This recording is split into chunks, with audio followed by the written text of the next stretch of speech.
Good morning dear student. आज हम आरपीयू के बारे में कुछ पढ़ेंगे और आरपीयू का हमारे यूनिट फर्स्ट का पहला चैप्टर फर्स्ट है कि आरपीयू क्या है, जिसको हम आज बताएंगे। इसमें हम सबसे पहले ये बता दें कि मैट्रिक्स जो है वो हमारा डिटरमिनेंट से ही मिलता जुलता है, जिसको हमने फर्स्ट सेमेस्टर में पढ़ा है कि डिटरमिनेंट क्या होता है और मैट्रिक्स उसी से मिलता जुलता है। अगर हम डिटरमिनेंट्स को थोड़ा सा जानते हैं तो मैट्रिक्स को भी जान जाएंगे। डिटरमिनेंट जो होता है, सबसे पहले तो हम ये बताएंगे कि आपको मैट्रिक्स और डिटरमिनेंट्स में क्या अंतर है, डिफरेंस क्या है। क्योंकि सबसे पहले कोई भी ये पूछ सकता है आरपीयू पढ़ाते समय, चाहे आरपीयू पढ़ते समय, कि हम डिटरमिनेंट को मैट्रिक्स क्यों नहीं बोल सकते हैं और मैट्रिक्स को डिटरमिनेंट क्यों नहीं बोल सकते हैं। जैसे डिटरमिनेंट में है कि हम वो फिक्स रहता है कि उसमें जितना रो है उतना ही कॉलम रहेगा। अगर 3 रो है तो 3 कॉलम रहेगा। अगर हमारा मतलब कि 3 क्रॉस n इंटू n का होगा, साड़िक n इंटू n की लंब साड़िक है। इसमें पंक्ति तथा स्तंभों की संख्या समान होती है, लेकिन आरपीयू में पंक्ति और स्तंभ की संख्या समान नहीं होती है। हम आपको एक बार और बता दे रहे हैं कि ये पंक्ति और आरपीयू क्या है, पंक्ति और स्तंभ क्या है। जो पंक्ति है हमारा, ये हमारा पंक्ति है, ये हमारा रो है, ये रो है, इसको हम पंक्ति बोलते हैं, और ये हमारा कॉलम है, इसको हम स्तंभ बोलते हैं। ये हमारा रो है और ये हमारा कॉलम है। तो ये मैट्रिक्स का आरपीयू, ये हमारे कॉलम है और ये हमारे रो है। इनके वैल्यू डिटरमिनेंट में वैल्यू समान होती है, लेकिन मैट्रिक्स में वैल्यू ये समान नहीं होती है। मैट्रिक्स का जो है वो हमारा कुछ भी होता है, या 3 क्रॉस 4 का भी हो जाएगा, या 2 क्रॉस 2 का भी हो जाएगा, या 4 क्रॉस 2 का भी हो जाएगा। इसमें इसकी वैल्यू चेंज हमारी होती रहती है, वैल्यू हमारी चेंज होती रहती है, लेकिन इसमें वैल्यू हमारी चेंज नहीं होती है। यही हमारा अंतर है मैट्रिक्स और डिटरमिनेंट में। और इन कई हैं कि जो कि होते रहते हैं। दूसरा, ये तो पहला हुआ हमारा मैट्रिक्स और डिटरमिनेंट में। उसके बाद साड़ी के किसी व्यंजक को वर्ग साड़ी के रूप में व्यक्त किया जा सकता है, जबकि आरपीयू में किसी भी व्यंजक को वर्ग साड़ी के रूप में व्यक्त नहीं किया जा सकता है। देखें, अब जैसे कि आप देखेंगे कि कह सकते हैं कि इसका मान निश्चित होता है, डिटरमिनेंट का मान तो निश्चित होता है, लेकिन आरपीयू का मान निश्चित नहीं होता है। और साड़ी के अवयव की संख्या n स्क्वायर होती है और इसमें अवयव की संख्या m इंटू n होती है। यदि n क्रम का और तथा वर्गाकार है तो वह अवयव की संख्या n स्क्वायर होगी। साड़ी में n स्क्वायर होता है और इसमें m इंटू n होता है। कहने का मतलब जितना लाइन रहेगा उतना ही कॉलम डिटरमिनेंट में होगा, लेकिन आरपीयू में ऐसा नहीं है। इसमें अंतर होता है, m इंटू n होता है। m हमारा रो भी कुछ और हो सकता है और कॉलम भी हमारा कुछ और हो सकता है। और इसमें इसे व्यक्त करने के लिए हमने बताया ही है कि आप चाहें तो डिटरमिनेंट को डबल लाइन से शो कर सकते हैं और आरपीयू को स्क्वायर मैट्रिक्स से ही शो कर सकते हैं। ये तो रहे हमारे डिटरमिनेंट के और उसके अंतर। अब हम टाइप्स ऑफ आरपीयू के प्रकार बताएंगे कि आरपीयू का प्रकार क्या होता है। पहला है हमारा कॉलम मैट्रिक्स। कॉलम मैट्रिक्स क्या है, एक एक चीज हम बताते चल रहे हैं। कॉलम मैट्रिक्स क्या है? पहला हमारा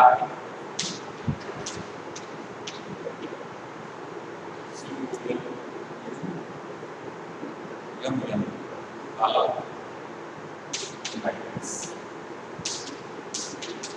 ये दूसरा हमारा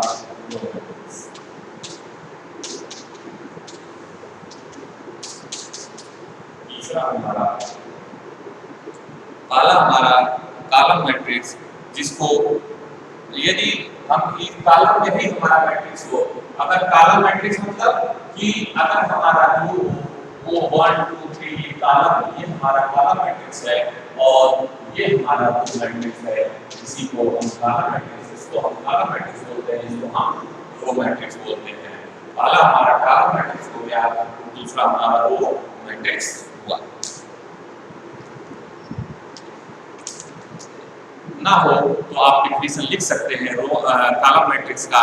यदि किसी आरपीओ में केवल एक स्तंभ हो, यदि किसी आरपीओ में केवल एक स्तंभ हो तो उसे हम स्तंभ को कहते हैं, इसमें पंक्ति की संख्या एक से अधिक हो सकती है, पंक्ति की संख्या एक से अधिक हो सकती है, लेकिन कॉलम की संख्या एक हो तो उसे हम कॉलम मैट्रिक्स बोलते हैं, या हिंदी में हम कह सकें स्तंभ आरपीओ बोलते हैं। दूसरा रो मैट्रिक्स। रो मैट्रिक्स में हम क्या करते हैं कि अगर A बराबर 1 2 3 हो, यदि रो मैट्रिक्स है तो उसमें यदि किसी आरपीओ में केवल एक पंक्ति हो उसे पंक्ति आरपीओ बोलते हैं। जो दूसरा वाला हमने बताया कि केवल एक पंक्ति हो उसे पंक्ति आरपीओ बोलते हैं, और जिसमें कॉलम की संख्या कई हो सकती हैं लेकिन पंक्ति की संख्या एक हो। अब आता है हॉरिजॉन्टल मैट्रिक्स और वर्टिकल मैट्रिक्स। हॉरिजॉन्टल मैट्रिक्स में क्या होता है, जिस आरपीओ में पंक्ति की संख्या स्तंभ से कम हो, जिस आरपीओ में पंक्ति की संख्या स्तंभ से कम हो, मतलब रो का संख्या कॉलम से कम हो तो उसे हॉरिजॉन्टल मैट्रिक्स बोलते हैं। और वर्टिकल मैट्रिक्स, जिस आरपीओ में स्तंभों की संख्या पंक्ति से कम हो उसे ऊर्ध्वाधर आरपीओ बोलते हैं। आप ना हो तो नोट कर लें थोड़ा सा कि हम पंक्ति आरपीओ किसे बोलते हैं और क्षैतिज आरपीओ हॉरिजॉन्टल मैट्रिक्स किसे बोलते हैं और वर्टिकल मैट्रिक्स किसे बोलते हैं। ये आप चाहे तो नोट कर लें कि हमारा वर्टिकल मैट्रिक्स क्या है और हॉरिजॉन्टल मैट्रिक्स क्या है। ठीक है, वर्टिकल मैट्रिक्स के लिए और हॉरिजॉन्टल मैट्रिक्स के लिए आप देख लें कि आपका वर्टिकल मैट्रिक्स क्या है और हॉरिजॉन्टल मैट्रिक्स क्या है। वर्टिकल मैट्रिक्स वह है कि जिस आरपीओ में ना हो तो एक बार लिख लें क्षैतिज आरपीओ, और इंग्लिश में लिख लें वर्टिकल मैट्रिक्स, जिस आरपीओ में पंक्ति वर्टिकल मैट्रिक्स और horizontal matrix. Horizontal matrix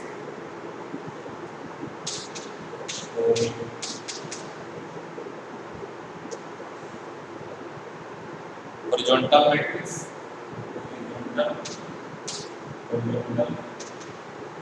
matrix और चौथा हमारा वर्टिकल मैट्रिक्स। देखिए कॉलम मैट्रिक्स हमने बता दिया, वो बता दिया, हॉरिजॉन्टल बता दिया, वर्टिकल और हॉरिजॉन्टल के ना हो तो आप डिफिनेशन लिख सकते हैं कि वर्टिकल मैट्रिक्स हमारा क्या होता है और हॉरिजॉन्टल मैट्रिक्स हमारा क्या होता है। वर्टिकल मैट्रिक्स हमारा जो होगा, हॉरिजॉन्टल मैट्रिक्स जो होगा वो होगा, लिख लें आप, जिस आरपीओ में पंक्तियों की संख्या स्तंभ से कम हो उसे हम क्षैतिज आरपीओ या हॉरिजॉन्टल मैट्रिक्स बोलते हैं। वैसे ही वर्टिकल मैट्रिक्स में जिस आरपीओ में पंक्तियों स्तंभों की संख्या पंक्ति से कम हो उसे हम ऊर्ध्वाधर आरपीओ कहते हैं। अब ऐसे ही स्क्वायर मैट्रिक्स आएगा, स्क्वायर मैट्रिक्स को हम वर्ग आरपीओ कहेंगे। पूरा का पूरा मैट्रिक्स हमारा लगभग 50% चीज वर्ग आरपीओ पे ही चलेगा कि वर्ग आरपीओ हम किसे बोलेंगे। वर्ग आरपीओ के बारे में ही हमारा ज़्यादा से ज़्यादा पता होगा कि वर्ग आरपीओ हम किसे कहेंगे। अगर वर्ग आरपीओ हमको कहना है तो इसके लिए स्क्वायर मैट्रिक्स के बारे में हम बताएंगे कि स्क्वायर मैट्रिक्स क्या होगा। अभी तक हमने कॉलम बता दिया, रो बता दिया, हॉरिजॉन्टल बता दिया, वर्टिकल बता दिया, पांचवा हम स्क्वायर मैट्रिक्स बताएंगे। स्क्वायर मैट्रिक्स होता है ये है कि जिसमें कॉलम और रो की संख्या बराबर हो तो उसको हम स्क्वायर मैट्रिक्स कहते हैं। आप चाहें तो स्क्वायर मैट्रिक्स को ही आप डिटरमिनेंट भी कह सकते हैं, डिटरमिनेंट कहा जा सकता है, क्योंकि स्क्वायर मैट्रिक्स में भी रो और कॉलम की संख्या बराबर होती है। वो हमारे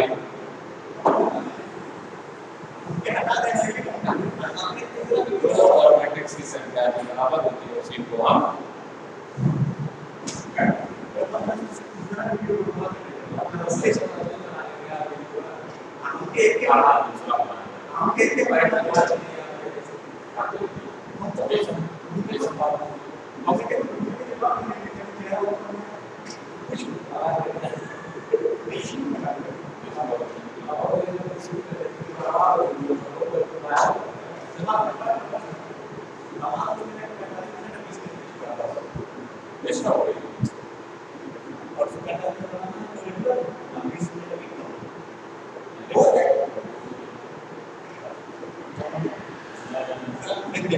देखो, तो स्क्वायर मैट्रिक्स के बारे में हम बताएंगे। चौथा हमारा स्क्वायर मैट्रिक्स होगा, वो होगा पांचवा हमारा स्क्वायर मैट्रिक्स हो जाएगा, पांचवा स्क्वायर मैट्रिक्स।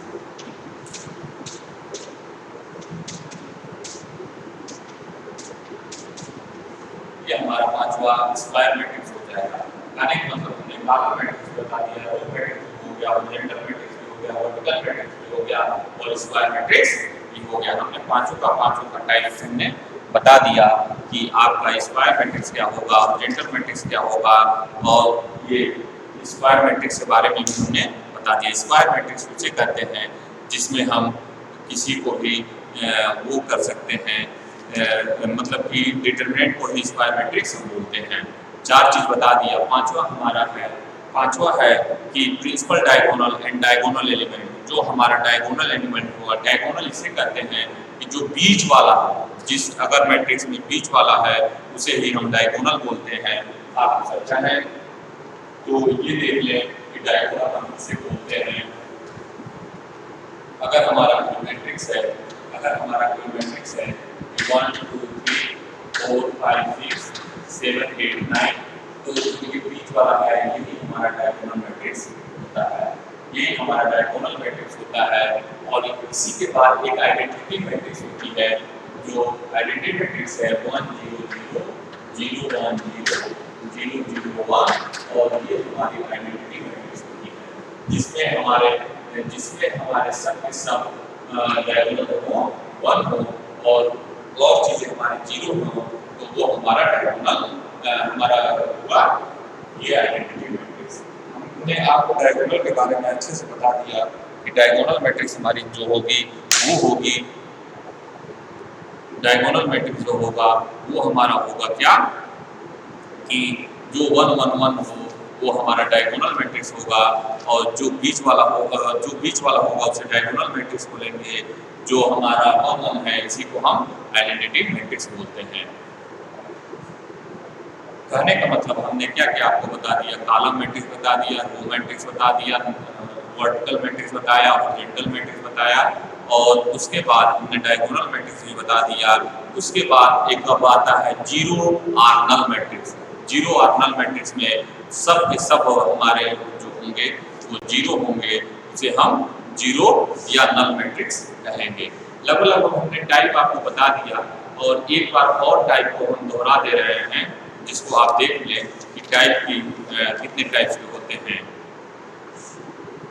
पहला हमने बताया आपको column matrix, row matrix, horizontal matrix, vertical matrix, square matrix, principal diagonal and diagonal element, diagonal matrix, scalar matrix, unit matrix और आइडेंटिटी मैट्रिक्स, और जीरो और नल मैट्रिक्स, और upper and lower triangular matrix, और sub matrix, equal matrix. और अब इसके बाद हमारा मेन होगा कि हम इसका एडिशन बता दें और आपका सब्ट्रैक्शन बता दें कि हमारा एडिशन कैसे होगा और हमारा सब्ट्रैक्शन कैसे होगा। अगर हमारा कोई मैट्रिक्स है तो उसको ऐड कैसे करेंगे और उसको सब्ट्रैक्ट कैसे करेंगे।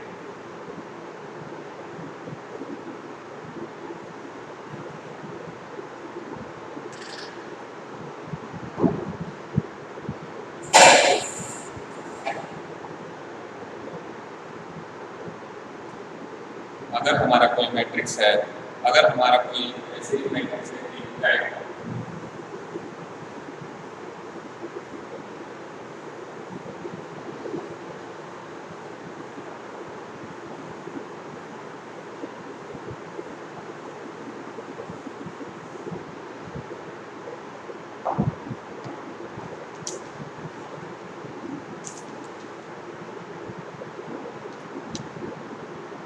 एडिशन ऑफ मैट्रिक्स, एडिशन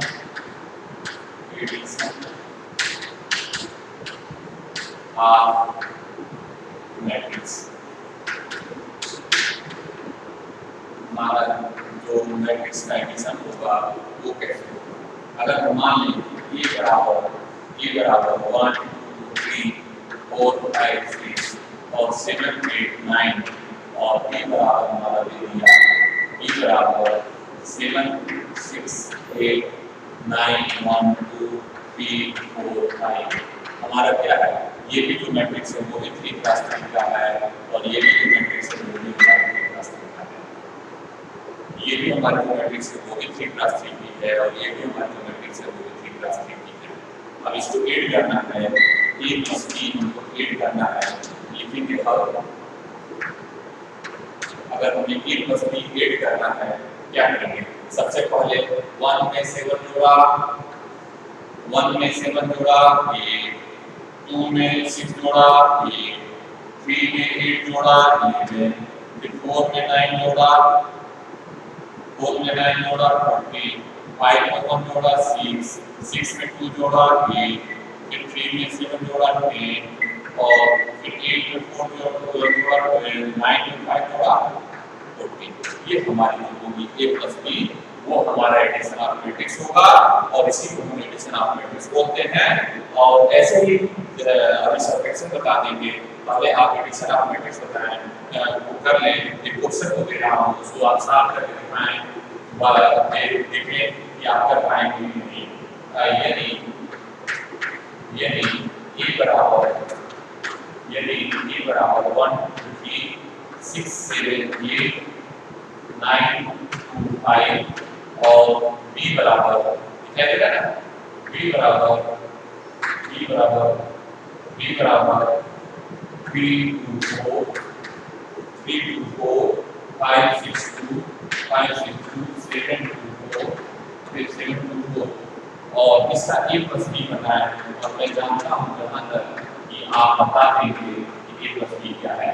इसके बाद इसका हम सब्ट्रैक्शन बता देंगे, ये एडिशन ऑफ मैट्रिक्स था, अब इसका उसके बाद हम सब्ट्रैक्शन बताएंगे। पहले आप एडिशन ऑफ मैट्रिक्स को देख लें और समझ लें कि आप कर पाएंगे कि नहीं कर पाएंगे।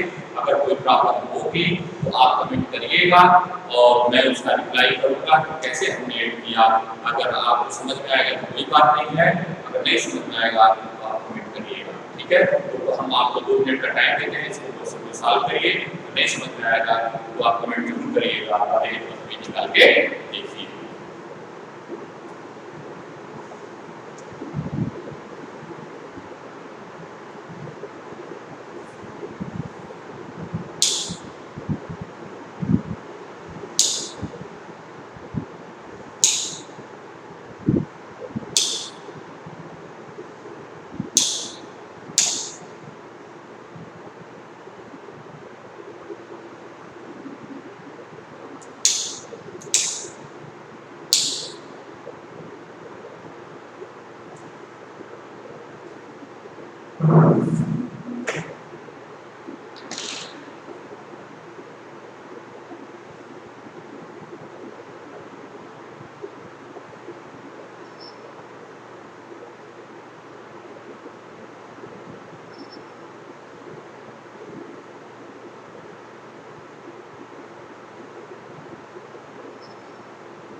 जैसे ही हमने एडिशन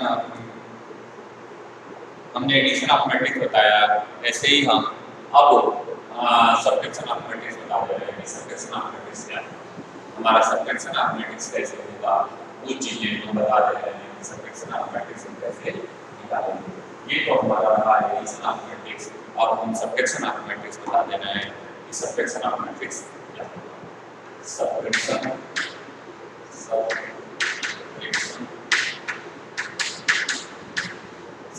ऑफ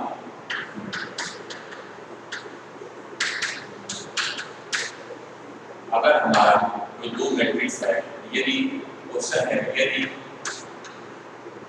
यदि A बराबर हमारा वो है 4 4 5 3 6 2 4 1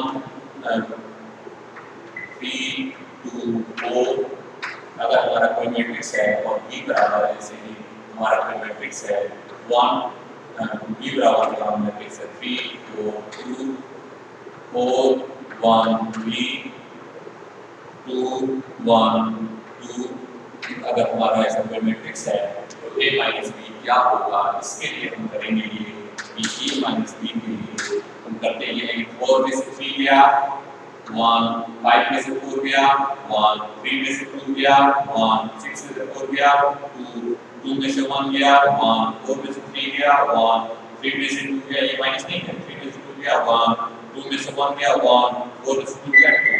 यानी मतलब कि हम करेंगे ये कि इसमें से इसको घटाएंगे, इसमें से इसको घटाएंगे, इसमें से इसको घटाएंगे, और अगर यही b माइनस a कर देता इसमें से इसको घटा देंगे। कभी कभी पूछ देता है b माइनस a बताइए, आपको अगर ऐसे पूछ दे कि b माइनस a बताइए तो आप क्या करेंगे, इसमें से 3 में से 4 घटाएंगे तो माइनस होगा। तो ये ध्यान रखिएगा कि ऐसा नहीं कि b माइनस a पूछे तो आप a में से नहीं घटाएंगे। अगर b माइनस a करता है तब भी आप b में से a को घटाएंगे, अगर a माइनस b करता है तो a में से b को घटाएंगे। ये हमारा सब्ट्रैक्शन ऑफ मैट्रिक्स है। एक क्वेश्चन को दे रहा हूं, इस क्वेश्चन को आप सॉल्व कर लीजिए तो फिर से हम आगे इसका मल्टीप्लिकेशन बता रहे हैं। अगर a बराबर हमारा क्वेश्चन है कि 4 8 9 7 6 5 4 3 2 और b बराबर हमारा क्वेश्चन है कि 3 4 5 3 2 3 और फिर 2 2 1, अगर हमारा मैट्रिक्स है a माइनस b बताएगा, हम यहाँ तक कि आप इसको सॉल्व कर ले जाएंगे। अगर a माइनस b आप हमको बता देते हैं तो इसके बाद हम आपको मल्टीप्लाई कराएंगे। हमने दो चीजें बता चुका मैट्रिक्स में कि हम मैट्रिक्स को कैसे ऐड करते हैं, कैसे सब्ट्रैक्ट करते हैं। अब हमारा मल्टीप्लाई वाला साइन बचता है तो जिसको हम अभी मल्टीप्लाई वाला भी आपको बता देंगे। तो अभी इसको कर लें, उसके बाद हम मल्टीप्लाई वाला आपको बता देंगे, ठीक है।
मल्टीपल ऑफ मैट्रिक्स हमने एडिशन बता दिया, सब्ट्रैक्शन बता दिया, आप मल्टीपल ऑफ मैट्रिक्स बता देंगे तो आपका काम मल्टीपल ऑफ मैट्रिक्स।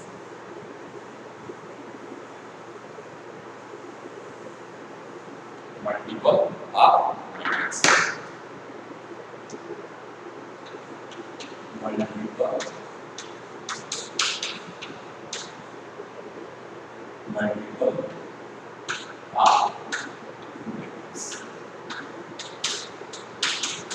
लेकिन मल्टीपल ऑफ मैट्रिक्स थोड़ा सा ये टिपिकल है मल्टीपल ऑफ मैट्रिक्स, लेकिन इजी भी है।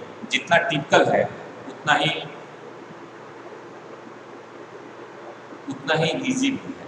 अगर आप चाहें एक बार सीख जाएंगे तो इसका गुणा भी करना सीख जाएंगे। और ये कन्फर्म है कि मल्टीपल ऑफ मैट्रिक्स का जरूरत हर जगह पड़ता है, हर जगह आपको जरूरत पड़ेगी, जिससे कि आप कर पाएंगे, और अन्यथा आपको बहुत प्रॉब्लम होगी, उसमें कोई दो राय नहीं है। ठीक है, तो यदि a बराबर 1 2 3, यदि a बराबर 1 2 3 और 1 2 3 फिर 4 3 2 4 3 2 4 3 2 1 2 3 4 3 2 और 3 1 4 3 1 4 हमारा है 3 1 4। अगर हमारा a बराबर इतना है तो इसका मल्टीप्लाई करना है। मल्टीप्लाई मतलब a स्क्वायर निकालना है। अगर हम a स्क्वायर निकालना है तो यूज करेंगे कि a मल्टीप्लाई b, ना और सीधे समीकरण लिखेंगे, मान लिखेंगे और लिखेंगे a मल्टीप्लाई b। तो a मल्टीप्लाई a के लिए 1 2 3 और 4 3 2 और 3 1 4 और फिर से लिखेंगे वही चीज 1 2 3 4 3 2 और 3 1। और इसको साफ करने का तरीका ये है कि पहले रो को पहले कॉलम में, पहले रो को दूसरे कॉलम में, फिर पहले रो को तीसरे कॉलम में, ऐसे ही दूसरे रो को पहले कॉलम में, दूसरे रो को दूसरे कॉलम में, दूसरे रो को तीसरे कॉलम में। करेक्ट मतलब ऐसा मल्टीप्लाई होगा, ये करते जाएंगे, फिर इसी से ये, फिर इसी से ये, ऐसे ही इसको भी मल्टीप्लाई करेंगे और तीसरे को भी हम मल्टीप्लाई करते जाएंगे। जब हम मल्टीप्लाई करेंगे तो देखेंगे ये कि हमको जो मिलेगा वो होगा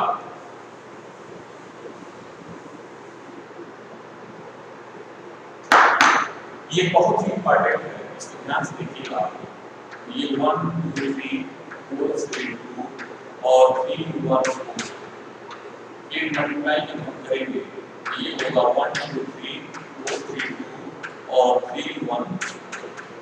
जब हम मल्टीप्लाई करेंगे ये होगा 1 पे 1 का मल्टीप्लाई 1 प्लस 2 का 4 का मल्टीप्लाई, फिर 3 का 3 का मल्टीप्लाई, ये होगा फिर इसी से मल्टीप्लाई इसी में करेंगे पहले होगा दूसरे कॉलम में, तो 1 का मल्टीप्लाई 2 का मल्टीप्लाई 3 और 3 का मल्टीप्लाई 1। फिर पहले होगा तीसरे कॉलम में करेंगे तो 1 का मल्टीप्लाई 3 2 का मल्टीप्लाई प्लस 2 का मल्टीप्लाई 2 और 3 का मल्टीप्लाई। फिर दूसरे रूप का पहले का मल्टीप्लाई करेंगे तो 1 का मल्टीप्लाई 4 और 3 का मल्टीप्लाई 1 का मल्टीप्लाई 4 3 का मल्टीप्लाई 4 3 का मल्टीप्लाई 4 और 2 का मल्टीप्लाई 3। ऐसे इससे हम मल्टीप्लाई करेंगे 4 का मल्टीप्लाई 2 3 का मल्टीप्लाई 2 3 का मल्टीप्लाई 3 और 2 का मल्टीप्लाई 1। फिर इसी का मल्टीप्लाई करेंगे 4 का मल्टीप्लाई 3 का मल्टीप्लाई 2 3 का मल्टीप्लाई 2 और प्लस 2 का मल्टीप्लाई। फिर इसका मल्टीप्लाई करेंगे तो 3 का मल्टीप्लाई 1 और 1 का मल्टीप्लाई 4 और 4 का मल्टीप्लाई 3। फिर इसका मल्टीप्लाई करेंगे 2 का मल्टीप्लाई 3 फिर 1 का मल्टीप्लाई 1 का मल्टीप्लाई 1 का मल्टीप्लाई 3 और 4 का मल्टीप्लाई 1। फिर इसका मल्टीप्लाई इसमें करेंगे ये होगा हमारा 3 का मल्टीप्लाई 3 प्लस 2 का मल्टीप्लाई 1 फिर 4 का मल्टीप्लाई ये हो जाएगा।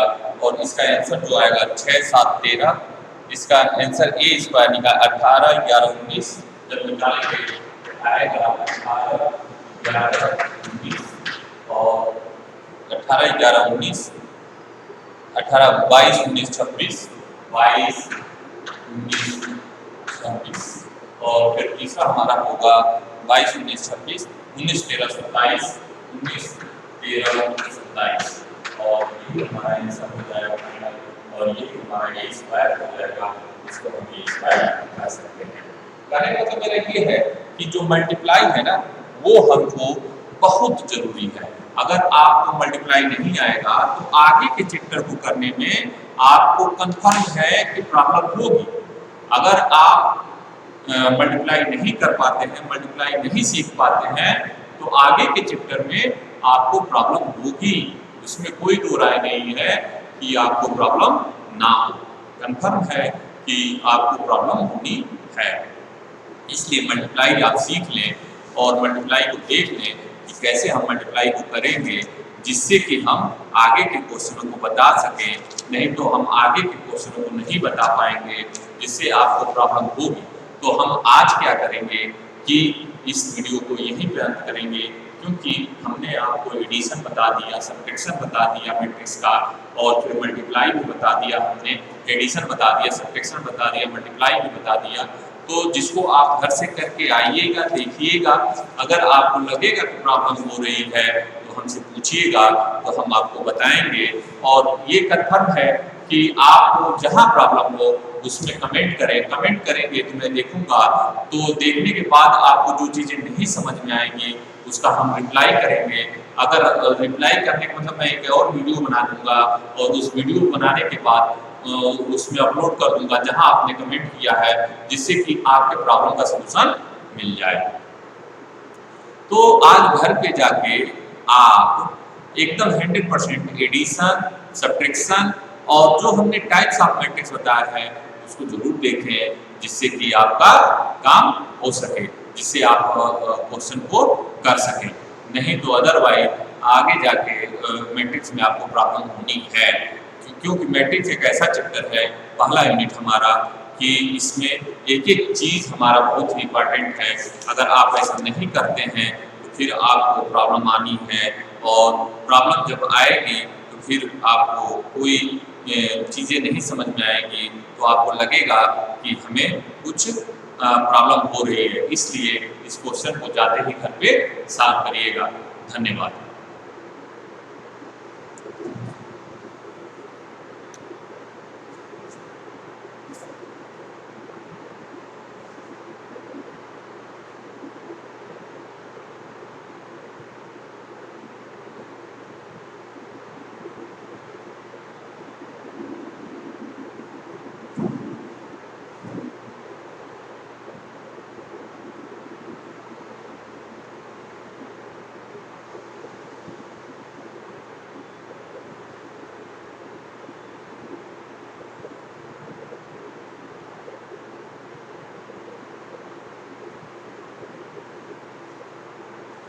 चलिए, आज का ये चैप्टर हमारा मैट्रिक्स खत्म हुआ, और उसके बाद हम देखते हैं कि हमारा अगला चैप्टर क्या रहेगा। ठीक है, धन्यवाद।